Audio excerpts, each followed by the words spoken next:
हाँ तो विद्यार्थियों, स्वागत है आपका अपने YouTube चैनल मैथ्स पॉइंट पर। हम लोग देखो कल बात कर रहे थे, कक्षा 9 से संबंधित स्टैटिक्स की बात कर रहे थे। आज उस क्लास को हम लोग कंटिन्यू करते हैं। देखो देखो हमने कल 2 क्वेश्चन कर लिए थे। हम लोग आज बात करेंगे क्वेश्चन नंबर 3 की। क्वेश्चन नंबर 3 क्या कह रहा है उसकी बात करेंगे। देखो हम लोगों को किताब साथ में रखनी है और फिर प्रत्येक क्वेश्चन को एक एक को सोल्व करते रहना है। देखो 3 नंबर जो क्वेश्चन है वो क्या कह रहा है, 30 दिन वाले महीने में एक नगर की सापेक्ष आर्द्रता दे रखी है। 30 दिन वाला कोई महीना है, उसके अंदर एक नगर की आर्द्रता दे रखी है।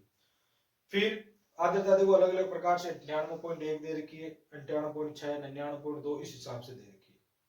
तो पहला इसने क्वेश्चन क्या पूछा है, वर्ग हम लोगों को 84 से 86 मतलब दो दो के गैप पर, फिर 86 से 88 तो दो दो का गैप हो गया, आदि लेकर एक वर्गीकृत बारंबारता बंटन बनाइए। तो देखो यहां सबसे पहले हम लोग लिखेंगे वर्ग अंतराल। वर्ग अंतराल, वर्ग अंतराल लिख दिया। अब इस वर्ग अंतराल को 84 से शुरू करना है, फिर 84 से देखो लिखा हुआ है 86, फिर 86 से देखो लिखा हुआ है 88, फिर देखो 88 से लिखा हुआ है 90, और फिर 90 से लिखा हुआ है देखो 100। इस हिसाब से 90 से देखो 92, दो दो के गैप पर लिखना है, और फिर देखो 92 से 94, और फिर 94 से देखो 96, 96 से देखो 98, और फिर देखो 98 से कितना आएगा 100। इस हिसाब से हम लोगों को वर्ग अंतराल ले लेना है, और उसमें बोला हुआ है तो कोई दिक्कत वाली बात नहीं है, सवाल में लिखा हुआ है वर्ग अंतराल ऐसा लेना। तो वर्ग अंतराल ले लिया। अब वर्ग अंतराल लेकर के बारंबारता बंटन तैयार करना है। बारंबारता बंटन बनाने के लिए आपको इस प्रकार का टेबल बनाना पड़ेगा। ये वर्ग अंतराल की टेबल आ गई। अब हम लोगों को पता है यहां हम लोग लिखेंगे मिलान चिन्ह, जो कि हमने कल करा था। मिलान चिन्ह, मिलान चिन्ह, मिलान चिन्ह का एक टेबल बन जाएगा, और फिर यहां आ जाएगी इनकी बारंबारता, मतलब कोई जो चीज है वो कितनी बार आ रही है, बारंबारता, इस प्रकार से। तो देखो सबसे पहले कौन सा आंकड़ा दिया हुआ है, 98.1 दिया हुआ है। तो हम लोगों को पता है 98 यहां से शुरू होगा, तो 98.1 भी इसी में आएगा, तो यहाँ एक लीक खींच देंगे। पहले 98 की बात होगी, फिर यहाँ आगे हम लोगों को बोला हुआ 98.6, तो 98.6 भी इसी में आएगा, तो यहाँ एक लीक और खींच देते हैं इसके पड़ोस में। फिर यहाँ आगे दिया हुआ 99.2, तो 99.2 भी यही आएगा, तो यहाँ एक लीक खींच देते हैं। देखो फिर आवा 90.3, तो 90.3 देखो 90 ये रहा, इससे आगे होगा 90.3, तो यहाँ एक लीक खींचेंगे देखो ऐसे। फिर बोला हुआ है 86.5, तो 86.5 देखो इसमें आएगा 86 से आगे, 86.5, 86 और 86 से आगे वाले नंबर और 88 से पहले वाले, 88 नहीं आएगा इसमें, बाकी सारे नंबर इसमें आएंगे 86 और 86 से आगे वाले और 88 से पहले वाले, भले ही वो 87.9 क्यों ना हो, वो इसी में आएगा। 88 नहीं आएगा, 88 आगे वाले में आएगा। फिर इसने बोल दिया 95.3, तो 95.3 देखो कहाँ आएगा, 95.3 94 से आगे आएगा, तो यहाँ एक लीक खींच देंगे, देखो यहाँ खड़ी लाइन खींच देंगे। फिर उसके बाद में दिया 92.9, 92.9, तो 92.9 देखो इसमें आएगा 92.9, तो यहाँ एक लीक खींच देंगे इस प्रकार से। तो फिर आगे इसी प्रकार देखो आगे सोल्व करना है इस चीज को, इसी प्रकार लगाते जाना है। फिर देखो आगे लिखा हुआ है 96.3, तो 96.3 देखो इसमें आ जाएगा अपना 97.2, तो 97 देखो इसमें आएगा यहाँ। और फिर दिया हुआ है 93.3, तो 93.3 देखो इसमें आएगा, इसमें 93.3। तो अब देखो 93.3 इसमें आएगा, 4 लाइनें आ गई, 5वीं लाइन आडी खींचनी है ऐसे, और इसको बंडलों को बांध दे लेना। फिर उसके बाद में ये आ गया 94.3, और फिर अगला आएगा अपने पास में 95.2, तो 95.2 देखो इसमें आएगा, तो यहाँ भी एक आडी लाइन खींचनी पड़ेगी। जब भी 4 लाइन कंप्लीट हो जाती है ना और 5वीं लाइन खींच रहे हो तो एक आडी लाइन खींचनी है हम लोगों को। और फिर उसके बाद में लो ये कितनी बार है, एक ही है इसमें, इसमें भी एक ही है। फिर इसमें देखो 2 लाइन है, इसमें देखो 2 लाइन है, इसमें देखो 5 तो ये 2 ही है, कितनी होगी आगे 6, इसमें कितने आगे 7, और इसमें कितने हो गए 4। ये इस प्रकार से नंबरिंग करनी है हम लोगों को। तो सबसे पहला काम तो क्या है कि ये वर्ग अंतराल बना लेना, दूसरा काम ये मिलान चिन्ह करने है, तीसरा काम क्या है बारंबारता बंटन बनानी है। तो बारंबारता बंटन में इनकी काउंटिंग करनी है कि भाई ये कितने कितने लाइनें खींची है। देखो ये 5 का बंडल होता है, 5 और 2 कितने हो गए 7, ये फिर 5 का बंडल एक 6, और बंडल कम बनाना है, 4 जब नंबर आ जाए उस अंतराल में, 5वां नंबर आए तो फिर 4 का उनका बंडल बना के 5 का बंडल बना लेना उनको, ठीक है, 5-5 का बंडल बन जाएगा। इस प्रकार से आगे के जो क्वेश्चन है वो हम लोगों को इसी अंतराल पे करने हैं। अब देखो इसमें आगे क्या बोला हुआ है, क्या आप बता सकते हैं कि आंकड़े किस महीने की ऋतु से संबंधित है। देखो सारे के सारे जो आंकड़े है ना वो थोड़े एक बड़े आंकड़े, आर्द्रता क्या है, ज्यादा है, आर्द्रता ज्यादा है, इसका मतलब ये मौसम से संबंधित, मौसम जो ऋतु होती है उससे संबंधित आंकड़े। तो पहले का तो आंसर क्या हो गया, तीसरे का जो पहला क्वेश्चन था उसका तो आंसर ये हो गया। और दूसरे क्वेश्चन की बात करें तो दूसरे क्वेश्चन का आंसर हो जाएगा हम लोगों के पास में वर्षा का जो महीना है ना उसके आंकड़े लग रहे हैं, क्योंकि आंकड़े बड़े आंकड़े, वो बड़े आंकड़े हैं, आर्द्रता ज्यादा है, आर्द्रता ज्यादा है, इसका मतलब वर्षा से संबंधित है। फिर आगे बोला हुआ है इन आंकड़ों का परिसर ज्ञात करो। देखो परिसर ज्ञात करने का या परिसर ज्ञात करने का हम लोगों को फार्मूला ध्यान रखना है, अधिकतम आंकड़ा अधिकतम माइनस न्यूनतम, अधिकतम माइनस न्यूनतम। कहने का मतलब बड़ा आंकड़ा, देखो सबसे बड़ा आंकड़ा कितना था इसमें, तो सबसे बड़ा आंकड़ा हम लोगों को दिया हुआ है, देखो 99.2, 99.2 सबसे बड़ा आंकड़ा दिया हुआ था 99.2। और फिर उसके बाद में हम लोगों को दिया हुआ था छोटा आंकड़ा, तो छोटा आंकड़ा देखो 84.2। उन आंकड़ों में लिखा हुआ है ना सबसे बड़ा आंकड़ा 99.2 और सबसे छोटा 84.9। इनको आपस में देखो अंतर कर लेंगे हम लोग, आपस में हम लोग क्या करेंगे, अंतर करेंगे, तो अंतर कितना आएगा, 14.3 आएगा। देखो अंतर करके देख लो, 14.3 आएगा।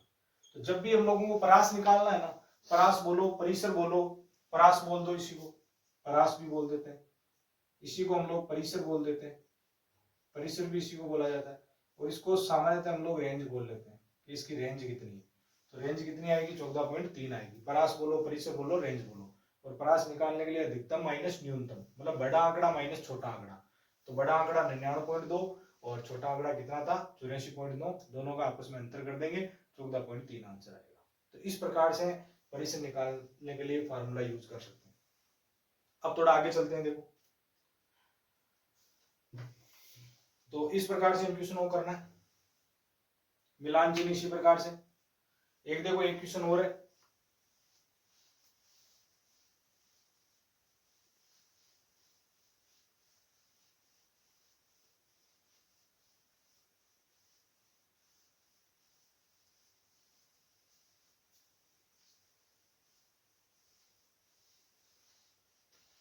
एक देखो इसका 7वां क्वेश्चन देख लेते हैं, बाकी सेम से किए सारे क्वेश्चन। 7वां क्वेश्चन देखो, 7वां क्वेश्चन में एक देखो नंबर दिया हुआ है, बहुत बड़ा नंबर दिया हुआ है, पाई की वैल्यू दी हुई है 50.10। ये हम लोगों के पास में नंबर दिया हुआ है। इसे बोला दशमलव बिंदु के बाद में, दशमलव बिंदु के बाद में जितने भी 0 से लेकर 9 तक के अंक आ रहे हैं उनका बारंबारता बंटन बनाना है। तो यहाँ देखो सबसे पहले लिखेंगे अंक,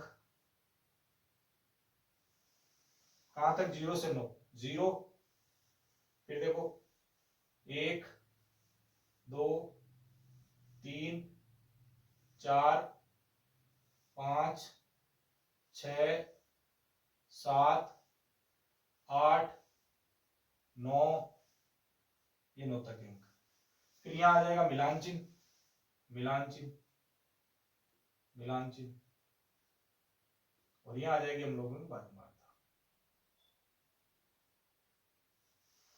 अब देखो सबसे पहले कौन आ रहा है, 1 आ रहा है, तो यहाँ 1 के पास वाले में एक डंडी कैसे दो, 4 आ रहा है, 4 के पास वाले में एक डंडी, फिर 1 आ रहा है वापस एक डंडी, फिर 5 आ रहा है, 5 वाले में एक डंडी, फिर 9 आ रहा है, 9 वाले में एक डंडा खींचना, फिर 2 आ रहा है, 2 वाले में एक, फिर 6 आ रहा है तो 6 वाले में फिर एक, फिर 5 आ रहा है, 5 वाले में फिर एक और, फिर 3, 3 वाले में एक, और फिर 5, 5 वाले में फिर देखो एक और, फिर 8, 8 वाले में फिर एक डंडी, फिर 9 आ रहा है, 9 वाले में फिर एक डंडी, और फिर 7, 7 आएगा, 7 वाले में फिर एक डंडी, फिर 9 आएगा, 9 वाले में फिर एक डंडी, फिर 3 आ रहा है, 3 वाले में एक डंडी, फिर 2 आ रहा है, 2, देखो 2 वाले में फिर एक डंडी घस दो, फिर 3 आ रहा है, 3 वाले में एक डंडी घस दो, देखो फिर 8, 8 वाले में देखो एक डंडी, फिर 4, 4 वाले में फिर देखो एक डंडी, फिर 6, 6 वाले में एक डंडी और घस देंगे, फिर 2, 2 वाले में एक डंडी घस देंगे, देखो फिर वापस 6, यहाँ तक आ गए हम लोग,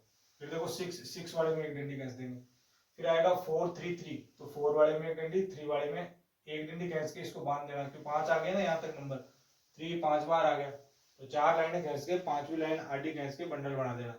फिर देखो 8 और 3 और 2, 8 वाले में एक डंडी, फिर 3 वाले में एक डंडी और 2 वाले में एक डंडी। फिर उसके बाद में देखो 7 9 5 0, 7 वाले में एक डंडी, 9 वाले में एक डंडी और फिर 5 वाले में एक और फिर 0 वाले में एक आ जाएगा इधर और फिर आ जाएगा 2।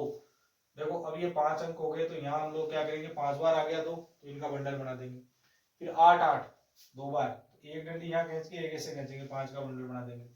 फिर यहाँ देखो 41 दिया हुआ है, 41 मतलब 4, फिर 1, फिर उसके बाद में दिया हुआ 97, तो पहले 9, इनका बंडल बना देंगे। देखो बंडल बन गया, 5 बार आ गया 9 और फिर 7, तो एक डंडी यहाँ खींचेंगे।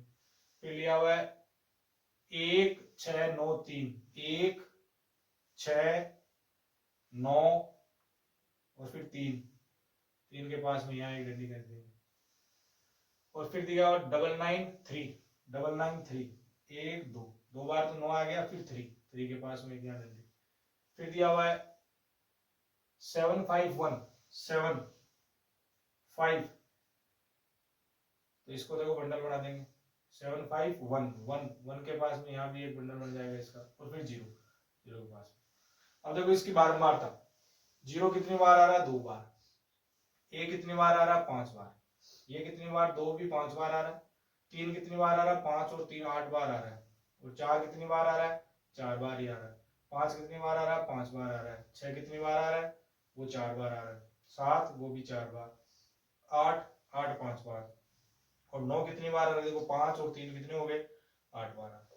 तो इस प्रकार से हम लोगों को इसका बारंबारता बंटन बनाना है।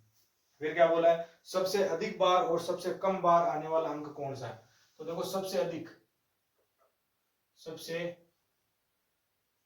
बार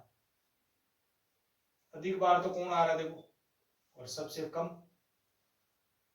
कम बार कौन आ रहा है, वही यहां देख लेना, बारंबारता में देख लेना सबसे कम मान कौन सा है या सबसे अधिक मान कौन सा है। देखो 8 यहां भी है, 8 यहां पे भी, मतलब 3 और 9, सबसे अधिक वाले में तो कौन हो जाएगा, 3 और 9। फिर उसके बाद में सबसे कम, तो सबसे कम देखो 2 ये मान सबसे कम इसमें, तो वो किसका है, 0 का, तो सबसे कम कौन आ रहा है, 0 आ रहा है। तो इस प्रकार से हम लोग इसका आंसर दे देंगे, मतलब 3 है और 9 है वो सबसे ज्यादा बार आ रहा है और 0 सबसे कम बार आ रहा है। इस प्रकार से हम लोग बारंबारता बंटन बनाएंगे। बाकी जो क्वेश्चन है, जो हमने 3 क्वेश्चन करे ना शुरू के, उस पर आधारित है, उनका वर्ग अंतराल भी वहां क्वेश्चनों में दिया हुआ है, कहां से शुरू करना है। तो इस प्रकार से हम लोग इस प्रश्नावली का प्रत्येक क्वेश्चन कर पाएंगे। अब देखो थोड़ा परास के बारे में देख लेते हैं। फार्मूला हम लोगों को ध्यान में रखना है, पीछे हमने बात कर ली।